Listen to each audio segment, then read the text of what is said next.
जिल्हा सामान्य रुग्णालय भंडारा येथे एका आरोपीने कक्ष सेविकेला मारहाण केल्याची घटना उघडकीस आली आहे। या प्रकरणी शासकीय कामात अडथळा निर्माण केल्याने आरोपीवर भंडारा पोलिसात गुन्हा दाखल करण्यात आला आहे। भंडारा शहरातील कस्तुरबा गांधी वार्ड येथील फिर्यादी विवाहित महिला वय 48 वर्षे ही जिल्हा सामान्य रुग्णालय भंडारा येथे कक्ष सेविका पदावर कार्यरत आहे। दरम्यान दिनांक 31 जुलै 2024 रोज बुधवारला रात्री 9 वाजता दरम्यान सामान्य रुग्णालय भंडारा येथे कर्तव्यावर हजर असताना डॉक्टर निर्वाण यांनी पेशंट विवाहित महिला वय 22 वर्षे राहणार पवनारखारी हिला कोरोना बिल्डिंग ICU वार्डात रेफर केल्याने कक्षसेविका ही सदर पेशंटला ICU वार्डात घेऊन जात होती।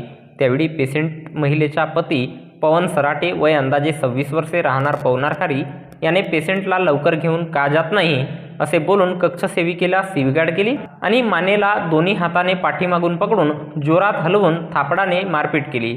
या प्रकरणी शासकीय कामात अडथळा निर्माण केला अशा फिर्यादी विवाहित महिला कक्षसेविका यांच्या तक्रारीवरून आणि MLC रिपोर्टवरून पोलीस स्टेशन भंडारा येथे गुन्हा दाखल करण्यात आला असून या घटनेचा पुढील तपास सहाय्यक पोलीस निरीक्षक पवार हे करीत आहेत।